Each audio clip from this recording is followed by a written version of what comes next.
আছে বাড়ি, আছে ঘর, আছে গেটও, অথচ নেই বাড়ি থেকে বের হওয়ার রাস্তা। মই বেয়ে অন্যের ছাদ টপকে তবেই মিলছে মূল সড়কে যাওয়ার সুযোগ। বয়সের ভারে যেখানে হাঁটতেই কষ্ট হয়, সেখানে প্রতিদিন জীবনের ঝুঁকি নিয়ে চলাচল করতে হচ্ছে এক বৃদ্ধ দম্পতিকে। ঘটনাটি সাভারের তেঁতুলঝোড়া ইউনিয়নের ফুলবাড়িয়ার নগরচর এলাকায়। রাজনৈতিক প্রভাব খাটিয়ে বাড়ির সামনে তুলে দেয়া হয়েছে উঁচু দেয়াল। ফলে দীর্ঘ ৮ বছর ধরে নিজ ভিটেতেই এক প্রকার গৃহবন্দী জীবন কাটাচ্ছেন বৃদ্ধ আনিসুর রহমান ও তার স্ত্রী রাশিদা বেগম। আনিসুরের অভিযোগ, দীর্ঘদিন ধরেই কম দামে তার বাড়িটি কিনে নিতে চাপ দিয়ে আসছিল স্থানীয় আওয়ামী লীগ নেতা ও সাবেক মেম্বার আইয়ুবের ভাই আসলাম। রাজি না হওয়ায় প্রথমে তার বিরুদ্ধে করা হয় মিথ্যা মামলা, পরে বাড়িটির প্রবেশ মুখে উঁচু প্রাচীর তুলে অবরুদ্ধ করে ফেলা হয় তাদের। ৮টি প্রাকৃতিক তেল, ভিটামিন ই ও সি সিরাম সমৃদ্ধ লিলি সিরাম অয়েল চুল করে মজবুত, নিশ্চিত করে হেয়ার গ্রোথ। আমারে আওয়ামী লীগের সময় আমারে খুব অত্যাচারী করছে, আমার বাড়িটা নেওয়ার জন্য খুব চেষ্টা করছে, আমার পারে নাই, আমার মারছে, আমার এই জনগণে দেখছে, আবার মারছে, দাঁড়িয়ে তো রেটা আনছে। হ্যাঁ, আর আমারে এই যে গৃহবন্দী করে বিভিন্ন ধরনের কেস খামারি দিতে আছে, অস্ত্র মামলা দিছে, যত ধরনের মামলা আছে সেটা আমারে দিছে। এখনও আমার 8টা কেস আছে জজ কোর্টে, হাইকোর্টে।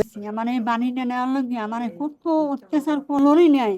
শেষকালে কি করছে, আমার আটকাই এনেছে, আটকাই ছাড়া কি হয়ে করুন, খুব কান্নাকানি করছিল, আমার কান্নাকানি করছি, আর কি করবে না উঠে সঙ্গে না ফলের পাঙামুড়া মানুষ আমি। প্রথমে মই বেয়ে ওঠেন পাশের একটি দোতলা বাড়ির ছাদে, তারপর নামেন রাস্তায়। স্থানীয় জনপ্রতিনিধি ও সংসদ সদস্যের কাছে গিয়েও মেলেনি প্রতিকার। সরকারি নোটিশে দখলদারদের 7 দিনের মধ্যে ইটের প্রাচীর সরিয়ে নেয়ার নির্দেশ দেয়া হলেও তোয়াক্কা করেনি তারা।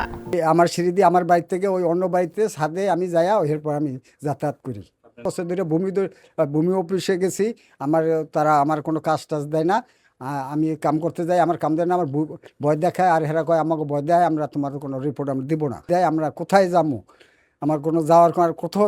তবে উপজেলা নির্বাহী কর্মকর্তা জানিয়েছেন, জেলা প্রশাসক আদেশ দিলে উচ্ছেদ অভিযান চালানো হবে। প্রশাসক কার্যালয়ে একটি উচ্ছেদ মামলা চলমান রয়েছে, যেটা নোটিশের কথা আপনি কিছুক্ষণ আগেই বললেন, নোটিশ দেওয়া হয়েছে। তো ওটা আসলে চলমান রয়েছে। ওখান থেকে জেলা প্রশাসক স্যার যদি আদেশ দেন এবং একজন ম্যাজিস্ট্রেট নিয়োগ দেন, সেক্ষেত্রে ওটা উচ্ছেদ করা হবে। তাদের আরো একটি বিকল্প বের হওয়ার রাস্তা ছিল, ছোট একটা গলি।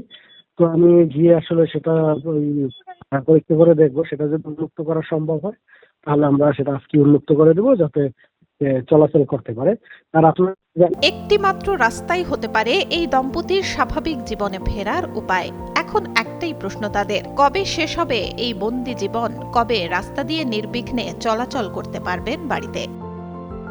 সুলতানা সুরমা, যুগান্তর নিউজ।